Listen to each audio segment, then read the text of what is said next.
नमस्कार, स्वागत है। मैं हूं आपके साथ अबू हुरैरा। आप देख रहे हैं news 18 JKLH prime time. Congress और इसकी जो सहयोगी पार्टियां हैं उस पर सीधे निशाना साधते हुए पीएम नरेंद्र मोदी ने कहा कि जब भी कोई आतंकवादी हमला हुआ तो उन्होंने यानी कांग्रेस और अपोजिशन ने पाकिस्तान पर अधिक भरोसा किया, लेकिन देश के नागरिकों की भावनाओं पर कभी ध्यान नहीं दिया। लोकसभा में अविश्वास प्रस्ताव पर बहस का जवाब देते हुए पीएम मोदी ने कहा कि कांग्रेस और उसके सहयोगियों का भारत और उसके सशस्त्र बलों की ताकत पर भरोसा नहीं करने का इतिहास रहा है, लेकिन वे कश्मीर में अलगाववादियों तक पहुंच गए। पाकिस्तान हमारी सीमाओं पर हमला करता था, वे आतंकवादियों को भेजते थे और फिर पाकिस्तान अपनी जिम्मेदारी से पीछे हट जाता था। उसने कभी कोई जिम्मेदारी नहीं ली। उन्हें पाकिस्तान से इतना प्यार था कि वे तुरंत पाकिस्तान पर विश्वास कर लेते थे। प्रधानमंत्री ने कहा कि वे यानी कांग्रेस हुर्रियत पर भरोसा करती थी और कांग्रेस अलगाववादियों पर भरोसा करते थे। वे पाकिस्तानी झंडा उठाने वालों पर भरोसा करते थे और कांग्रेस की वजह से कश्मीर को बहुत ज्यादा नुकसान उठाना पड़ा। आज JKLH प्राइम टाइम में प्रधानमंत्री नरेंद्र मोदी के इसी बयान को हम समझने की कोशिश करेंगे जो उन्होंने विपक्ष पर और खासतौर पर कांग्रेस पर कश्मीर को लेकर निशाना साधा है।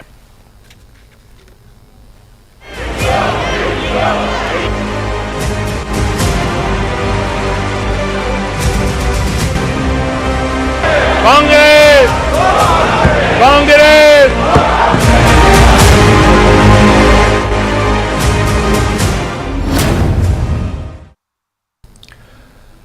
ऐसे तो सियासत में कई बार प्रधानमंत्री नरेंद्र मोदी कांग्रेस और अपोजिशन यानी विपक्ष पर निशाना साधते रहते हैं, लेकिन कल पार्लियामेंट में जो अटैक किया पीएम नरेंद्र मोदी ने, वो खासतौर से कश्मीर को लेकर, आतंकवाद को लेकर, हुर्रियत को लेकर उन्होंने निशाना साधा और कहा कि कांग्रेस या इनकी जो सहयोगी पार्टियां रही हैं, अपोजिशन की जो दूसरी पार्टियां रही हैं, उनसे कश्मीर को बहुत ज्यादा नुकसान पहुंचा है और पाकिस्तान हमेशा अपोजिशन और भारत के अपोजिशन या कांग्रेस और इसकी जो सहयोगी पार्टियां हैं इनसे हमेशा खुश रहा है। इसी को आज हम समझने की कोशिश करेंगे। बहुत खास मेहमान मेरे साथ जुड़ रहे हैं। बहुत जल्दी अपने मेहमानों का आपसे इंट्रोडक्शन करा देता हूं। मेरे साथ रतन लाल गुप्ता साहब हैं, सीनियर लीडर हैं, जम्मू कश्मीर नेशनल कॉन्फ्रेंस से मेरे साथ जुड़े हुए हैं। गुलाम नबी मोंगा जी भी मेरे साथ जुड़ चुके हैं, जो एक्स MLC हैं कांग्रेस से। मेरे साथ बीजेपी के सीनियर लीडर सुरेंद्र अंबरदार जी भी जुड़ चुके हैं इस चर्चा में। सभी मेहमानों का बहुत इस्तकबाल और बहुत स्वागत है। मैं सबसे पहले गुलाम नबी मोंगा साहब, मेरी आवाज क्या आप तक पहुंच रही है? आप सुन रहे हैं मेरी बात? जी जी जी जी। मोंगा साहब, सबसे पहले मेरा सवाल आपसे ही है, क्योंकि कल पार्लियामेंट में हमने देखा कि पीएम मोदी ने जिस तरह से पूरे अपोजिशन को घेरा और खासतौर से कांग्रेस पर उन्होंने अटैक किया और सीधे सीधे कहा कि कश्मीर को कांग्रेस से बहुत ज्यादा नुकसान पहुंचा है। देखिए, कल के लिए इंडिया अलायंस जो है, उन सब पार्टियों को इनको लाना पड़ा, ड्रैग करना पड़ा ऑनरेबल प्राइम मिनिस्टर को पार्लियामेंट में आने के लिए जी। और पहले जो उन्होंने 267 के तहत जो दिया उन्होंने नहीं माना, फिर इन्होंने वोट ऑफ नो कॉन्फिडेंस की। और इशू क्या था? इशू था मणिपुर से कश्मीर पहुंचे, कश्मीर से राजस्थान पहुंचे, राजस्थान से फिर कहीं और पहुंच गए, पाकिस्तान में पहुंच गए। जो बर्निंग इशू था वो मणिपुर का था। मणिपुर को 1-2 मिनट टच करके वो बाकी तो यही भाषण था, इलेक्शन भाषण था। कोई मतलब की बात तो उसमें नहीं। अगर आप कश्मीर की बात कर रहे हो, आप कहते हो कांग्रेस वाले बात कर रहे थे, कांग्रेस पार्टी पाकिस्तान से डर रहे थे। आप मुझे बताइए, अटल बिहारी वाजपेयी जी तो यहां से करगिल वार करने के बाद खुद पाकिस्तान चले गाड़ी लेके, और वाजपेयी जी के बाद अडवाणी जी ने उन जो मिलिटेंट ऑर्गेनाइजेशन के लीडरों से दिल्ली में बात की। ये तो देखिए कोई झूठी बात नहीं है। तीसरा ये रहा, ये कांग्रेस को ही जाता है क्रेडिट जिन्होंने उस वक्त के तूफान में, मिलिटेंसी के तूफान में, उस वक्त इन्होंने यहां कम से कम अमन लाया। और यहां जो बर्बादी जो डेवलपमेंट की हुई थी, पुल जल गए थे, ब्रिजेस खत्म हो गए थे, आपका एजुकेशन सिस्टम वहां यह खत्म हो गया था, यहां बिल्डिंगें जलाई थी। ये तो फिर अमन तो कांग्रेस पार्टी नहीं लाए ना यहाँ। आज तक तो टारगेटेड किलिंग होते हैं, which is more dangerous for us. उसकी बात तो नहीं करेंगे। अब ये देंगे जी आप 50 साल पहले जाएंगे, 30 साल पहले जाएंगे। आज की बात करो, आज तो टारगेटिंग किलिंग हो रही है, उसकी बात नहीं कर रहे हैं। तो मेरा ये कहना है कि मणिपुर पे ही इशू होना चाहिए था, मणिपुर पे ही डिस्कशन होना चाहिए था। कैसे क्या करेंगे, इसमें आपको सब पार्टियां, अपोजिशन सब पार्टियां इसके साथ मिली थी, और वो कोई ना कोई रास्ता निकाल के, यही तरीका होता है जमहूरियत में, यही होता है आपस में मिल बांट के मशवरा करके आगे जाना, तब जाके हमारा मुल्क सेफ रहेगा, हमारा मुल्क और तरक्की करेगा। ठीक है, मैं रतनलाल गुप्ता साहब आपके पास आना चाहूंगा। रतनलाल गुप्ता जी, कल पार्लियामेंट में पीएम मोदी की जो स्पीच थी, 1.5 घंटे से ज्यादा स्पीच चली, और आपने भी सुनी होगी तमाम चीजें जो उन्होंने उनकी स्पीच में थी। लेकिन कांग्रेस के साथ साथ उनकी जो सहयोगी पार्टियां हैं, इंडिया अलायंस की जो पार्टियां, उन पर भी उन्होंने निशाना साधा कि अपोजिशन को भारत पर नहीं, भारत के सिक्योरिटी जवानों पर नहीं, बल्कि पाकिस्तान पर ज्यादा भरोसा है। देखिए साहब, प्रधानमंत्री जी की हम इज्जत करते हैं क्योंकि वो देश के प्रधानमंत्री हैं, लेकिन कल जो उन्होंने पार्लियामेंट के अंदर भाषण किया, उससे हम निराशा हुई हिंदुस्तान के लोगों को। इशू बहुत सिंपल था कि मणिपुर के अंदर जी पिछले 3 महीने से आग लगी हुई है, इतने लोगों की जानें गई, औरतों के साथ बेहुरमती हुई, नंगे उनका नाच वहां वो करवाया गया, परेड करवाई गई। सरकार उनकी थी, जवाबदेह वो थे, और पार्लियामेंट जो जहां उनको जवाब दे ठहराया गया, उनको उसका जवाब देना चाहिए था, क्योंकि मणिपुर के अंदर भी उनकी सरकार है और जम्मू हिंदुस्तान के अंदर भी उनकी सरकार है।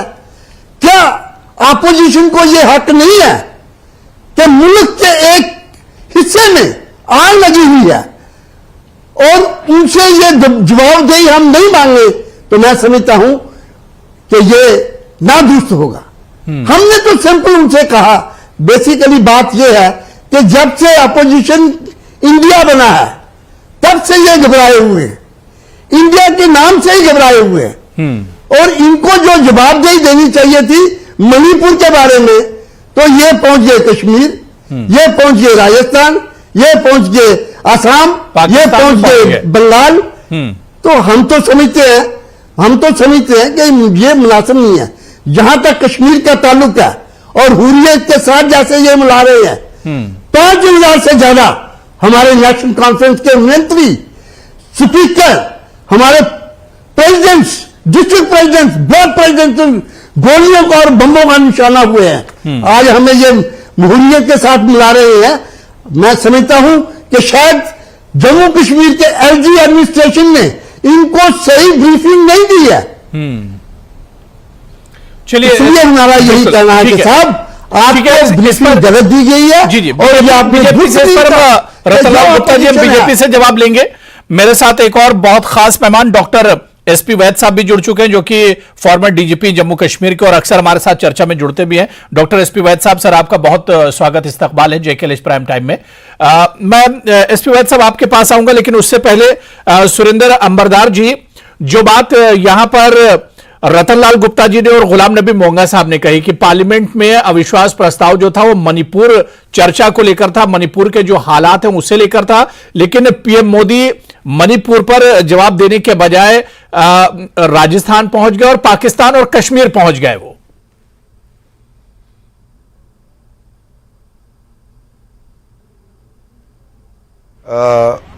लूथर मार्टिन किंग का एक कोट है जी, injustice anywhere is threat to justice everywhere.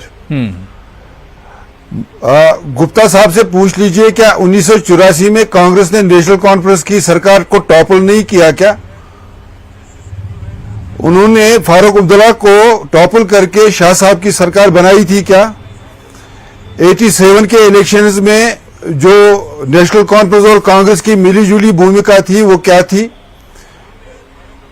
तीसरी बात, आप मुझे होम मिनिस्ट्रीज के आर्काइव से पता करके बता दीजिए कि जितने भी इंटेलिजेंस रिपोर्ट्स आए थे भारत सरकार के पास 81 से लेकर 89 तक, उनको इग्नोर क्यों किया गया? हमारे यहाँ कश्मीर में, जम्मू कश्मीर में सभी जो भारत के इंस्टीट्यूशंस बहुत इफेक्टिवली अब भी काम कर रहे हैं, तब भी काम कर रहे थे। अब मुझे ये बताइए, क्या इंटेलिजेंस ऑर्गेनाइजेशंस ने थ्रेट के कॉन्टेक्स्ट में जो टेररिज्म का मैग्नीट्यूड है उसको भारत सरकार को बताया था कि नहीं बताया था? और राजीव गांधी जी ने जितने भी यहां से इनपुट्स आए थे उनको इग्नोर करके कश्मीर में टेररिज्म को पनाह देने का जो पाप किया है, चर्चा तो मणिपुर पर हो रही थी, चर्चा मणिपुर पर हो रही थी जी मणिपुर पे चर्चा चल रही थी। मणिपुर जो है वो एक्सटेंशन है कहीं ना कहीं जो जम्मू कश्मीर में विदेशी षड्यंत्र और कांग्रेस के शव पर। अब ये भी पूछ, आप मुझे ये इसलिए लुटे कि राहुल गांधी को पूछ लीजिए कि उसका स्पेशल पैक्ट क्या है चाइना के साथ। ये तो पता कर लीजिए ना कि राहुल गांधी और चाइना का क्या अंडरस्टैंडिंग है। वो आप पब्लिक कर देंगे तो तब आपको ये भी लगेगा कि नॉर्थ ईस्ट में जो क्राइसिस है उसको कांग्रेस छुपा क्यों रही है। बर्मा में जो माइग्रेशन हुई है उस पर कांग्रेस क्यों नहीं बोल रहा है। जो चाइना के साथ कांग्रेस का टेसिट अंडरस्टैंडिंग है उस पर कांग्रेस क्यों नहीं बोल रही है। देखिए, ये बात भारत की है, ये मणिपुर की ही नहीं है, ये जम्मू कश्मीर की भी है, राजस्थान की भी है। और जब प्रधानमंत्री जी बोलेंगे वो स्पेसिफिकली मणिपुर को लेकर, नॉर्थ ईस्ट को लेकर थोड़ी बोलेंगे, वो इसकी जेनेसिस, इसके तह तक जाएंगे कि वास्तव में भारत में जो क्राइसिस हैं वो भारत की क्राइसिस जो है वो उसके जड़ में आप देख लेंगे। वो गुप्ता साहब आप कुछ कहना चाह रहे हैं बहुत जल्दी, गुप्ता साहब आप कुछ कहना चाह रहे हैं बहुत जल्दी, बात पूरी के लिए मैं डॉक्टर वैद साहब के पास जाऊंगा। जी सर, बड़ी दुख की बात है, बड़े दुख की बात है। हम 1984 की बात कर रहे हैं, हम 2023 की बात कर रहे हैं और आज की बात कर रहे हैं। अगर बात आज की करनी है तो मणिपुर की कीजिए आप, कि मणिपुर जल क्यों रहा है, वहां औरतों की बेहरमती क्यों हो रही है। जवाब दे, आज से आपसे है। 1984 को आपकी हुकूमत नहीं थी, 1984 में जहर बोया है, वो जहर अभी तक फैल रहा है सारे देश में। जो भागलपुर में आपने कांग्रेस क्राइसिस किया वो जहर फैल रहा है साहब, उसको कांग्रेस से पूछ लीजिए ना। नहीं, कश्मीर का जहर मणिपुर कहां चला गया और चाइना मणिपुर में राहुल गांधी और चाइना का क्यों आप इधर उधर की बातें करते हैं। मुझे यह बताइए कि भाई मणिपुर में आग कैसे लगी। सरकार आपकी है, सेंटर में भी है और मणिपुर में राहुल गांधी और आप बात कर राहुल गांधी कौन सा एमओयू साइन करके आया है,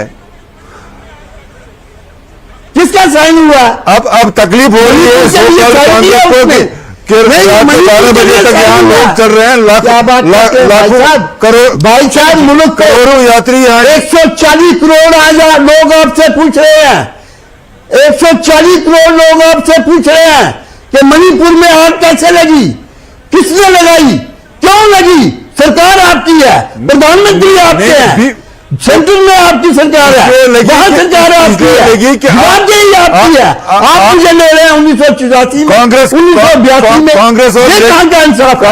कांग्रेस और नेशनल कॉन्फ्रेंस की जो जोड़ी है कांग्रेस और नेशनल कॉन्फ्रेंस हम आपस में लड़े, आपस में साथ हुए, हम चल रहे हैं। आपको कोई परेशानी नहीं होनी चाहिए। कांग्रेस और नेशनल कॉन्फ्रेंस के क्या रिलेशन है ये छोड़ दीजिए हम पे। आज हम ये पूछ रहे हैं कि जवाबदेही आपकी है कि मणिपुर आज चल रहा है, 2023 में चल रहा है औरतों की बेहुरमती हो रही है। चलिए ठीक है, शिविरों में ठीक है, औरतें और बच्चे वहां पड़े हुए हैं। रतनलाल गुप्ता जी, बात हो गई। मैं डॉक्टर एसपी वैद साहब आपके पास आना चाहूंगा।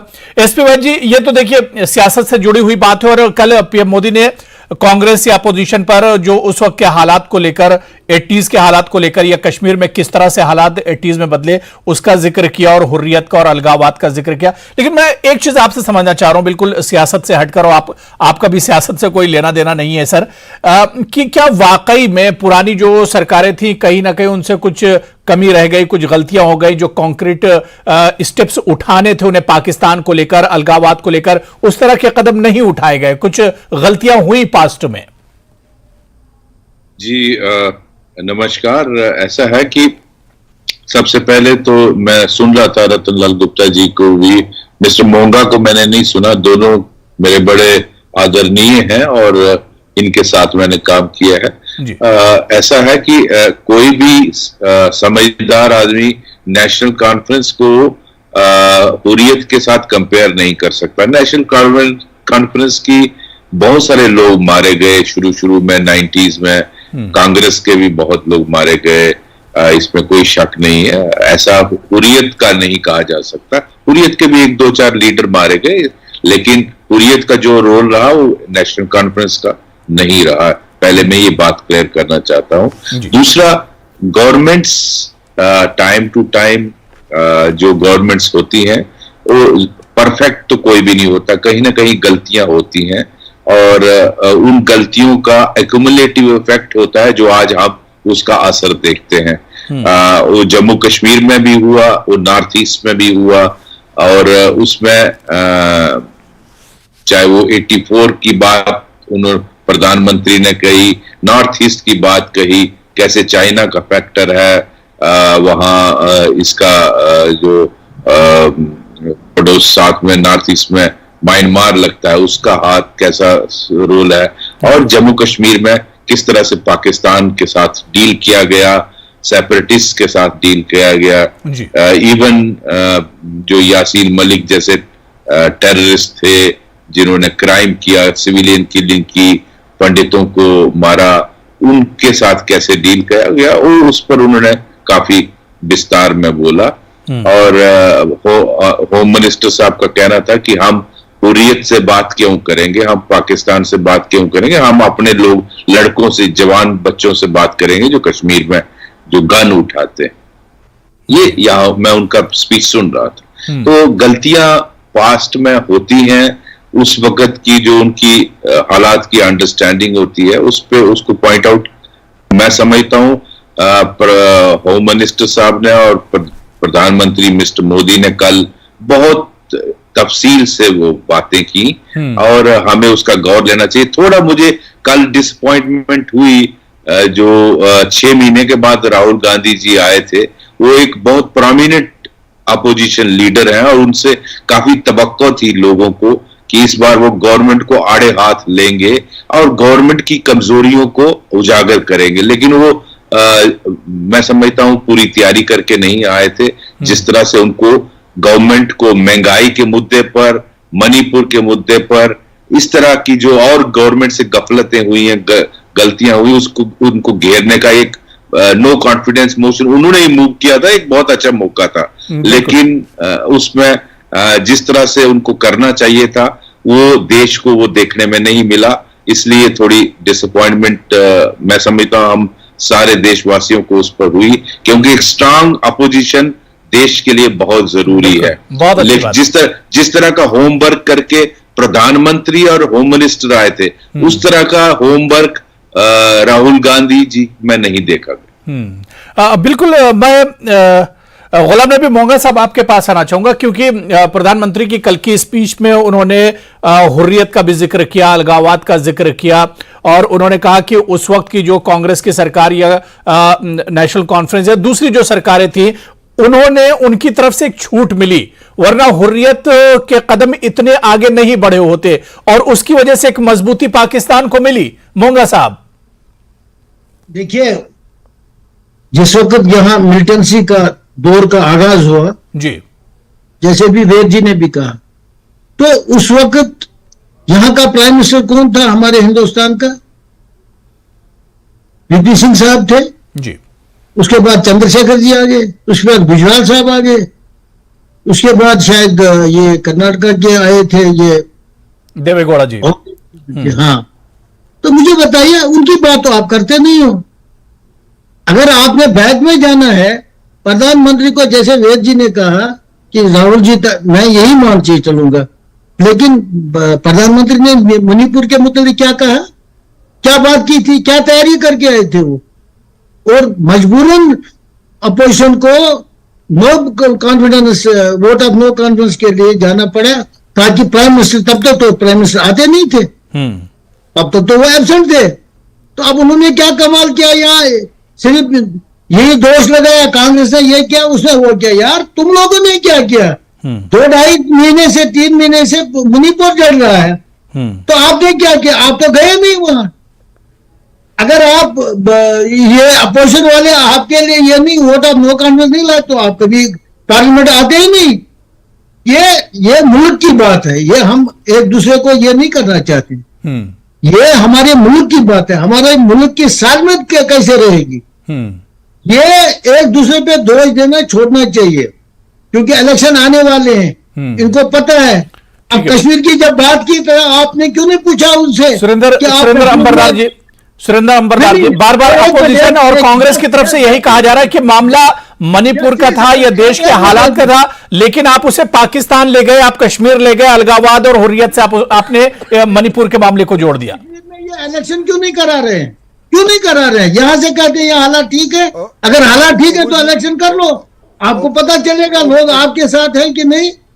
क्यों नहीं कर रहे हैं? लोगों की शिकायतें तो अंबरदार जी जवाब दे रहे हैं जी। डॉक्टर क्या जवाब देंगे? ये तो की बात जी। डॉक्टर एसपी वेद ने एक बहुत ही एक बात की कि ये क्यूमुलेटिव नेगेटिविटी बनती है, क्यूमुलेटिव स्ट्रेंथ बनती है। एक तो मैं मणिपुर के बारे में ये बात करूंगा आपको कि पिछले 6 साल में एक भी इंसिडेंट नहीं हुआ। पिछले 6 साल में जब भारतीय जनता पार्टी की सरकार थी, वहां एक भी प्रोटेस्ट नहीं हुआ, वहां कोई इंटर कम्युनिटी क्लैश नहीं हुआ। आखिर इसी साल क्यों हुआ? इस साल इसलिए हुआ कि जो ये टूल किट है, ये टूल किट के जो अपैरेटस हैं उन्होंने एक्टिवेट किया है, जिसमें कांग्रेस एक टूल किट का एक कंपोनेंट है, तो जिनका टेसिट अंडरस्टैंडिंग चाइना से है और बर्मा में भी रिबेल्स के साथ जिनकी अंडरस्टैंडिंग है, उन्होंने कैमोफ्लेज करके मणिपुर में ये सारा जो अभी आपको दिखने को मिल रहा है, ये उनका हाथ है। एक दूसरा जो कश्मीर की बात कर रहे हैं आप, तो इनसे ये पूछ लीजिए ना, आप इनसे ये पूछ लीजिए ना कि सेपरेटिस्ट्स को ग्लोरीफाई करने में, इंटरनेशनली ग्लोरीफाई करने में, उनको लेजिटिमेसी देने में, टेररिज्म को मिलिटेंसी कहने में, कश्मीरी पंडित के एक्सोडस को माइग्रेशन कहने में, ये कांग्रेस की एक सिविलाइजेशन को इन्होंने यहां से निकाला, एक और दोष आवाम पर दे रहे हैं। रतनलाल गुप्ता जी थे जी रतनलाल गुप्ता जी, जो टारगेटेड किलिंग होती है वो कैसे होती है, उसके मतलब क्या बोलते हैं? टारगेटेड किलिंग जो लाने पे तो क्या ये दोष मणिपुर को स्टेज पे लाने में हाथ है। मैं तो ये कहूंगा कि एक रतनलाल गुप्ता जी जवाब दे रहे हैं। रतनलाल गुप्ता जी, जब भी कोई इस तरह का मामला होता है, पार्लियामेंट में जवाब देना हो या कहीं पर जवाब देना हो, तो फिर जो गलतियां अपोजिशन से पास में हुई वो तमाम चीजें बाहर निकल कर आ जाती हैं। देखिए साहब, हम कमीशन कॉन्स्टिट्यूट करना पड़ेगा और प्रधानमंत्री जी को डे 1 पार्लियामेंट के अंदर 100 मोटा एक स्टेटमेंट देना चाहिए था कि मणिपुर के अंदर जो हालात हैं, कैसे जल रहा है, क्यों जल रहा है, उसके लिए अपोजिशन से भी मदद लेनी चाहिए थी। पूरा सेशन इन्होंने जाया कर लिया, खरबों रुपया जो लोगों का जाया किया इन्होंने, और पूरा सेशन का सेशन इन्होंने जाया किया छोटी सी बात के लिए। ये आप अंदाजा लगाइए इस सरकार का कि छोटी सी बात को समझने के लिए पूरा सेशन जाया किया। हिंदुस्तान की पूरी इकॉनमी कितना खर्च हुआ, कितना पार्लियामेंट के अंदर इन्होंने किया। एक सिंपल फर्स्ट डे आके ये स्टेटमेंट देते प्रधानमंत्री जी सुओ मोटो के साथ पार्लियामेंट के अंदर ये हुआ। हम चाहते हैं कि राहुल गांधी ने आज भी प्रेस कॉन्फ्रेंस राहुल गांधी ने आज भी प्रेस कॉन्फ्रेंस करके सरकार से सवाल पूछा। सरकार के सामने आपको शायद कांग्रेस के गिमिक्स का अंदाजा नहीं है, वो आपको भी चूज कर कल फेंक देगी। चलिए ठीक है। अब देखिए मेरे पास समय बहुत बहुत शुक्रिया सुरेंद्र अंबरदार जी, रतनलाल गुप्ता साहब, डॉक्टर एसपी भाई साहब दोबारा से आपके पास नहीं आ पाया, समय की कमी है, बहुत माजरत। गुलाम नबी मोंगा साहब आपका भी, सभी का बहुत बहुत शुक्रिया इस डिबेट में जुड़ने के लिए, चर्चा में जुड़ने के लिए। नमस्कार।